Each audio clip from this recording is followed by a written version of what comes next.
Farmer Mannheim sat brooding in his Valley Forge farmhouse, which functioned as an inn, while his daughter, with a hectic flush on her cheek, looked out into the twilight at the falling snow.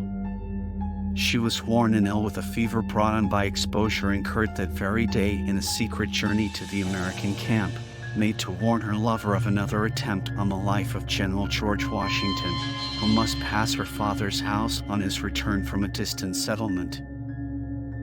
Her Tory father knew nothing of this, but he started whenever his visitors in the next room, all British supporters, rattled the dice or broke into a ribald song.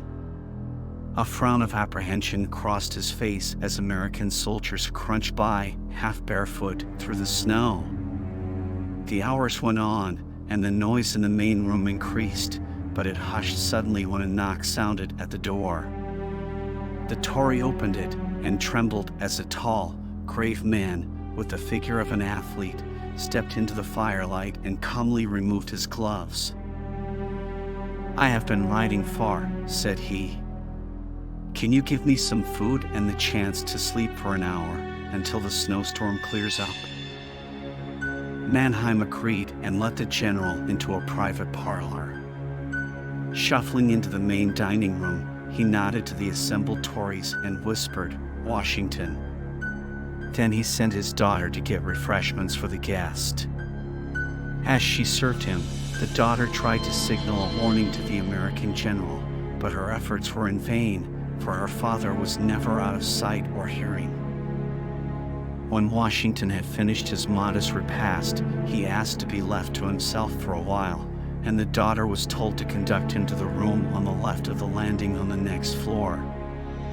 Her father held the candle at the foot of the stairs, watching until he saw his guest disappear into the upper hallway. When his daughter, shivering from cold and fever, returned to his side, he bade her go rest in her own bed, which was in the chamber on the right of the landing. Mannheim returned to the main room, and the dice box was shaken to see to which Tory would steal up those stairs and stab Washington in his sleep. When all in the house appeared to be at rest, Mannheim, who won the toss, crept up the stairs to seek out his prey. He blew out his candle and softly entered the chamber on the left. The other British supporters, listening in the dark at the foot of the stair, heard a moan and hurried back to the main chamber with smiles of triumph, for the rebel chief was no more, and the reward for his demise would enrich them for life. During the general rejoicing, a step was heard on the stair. A moment later, Washington stood before them.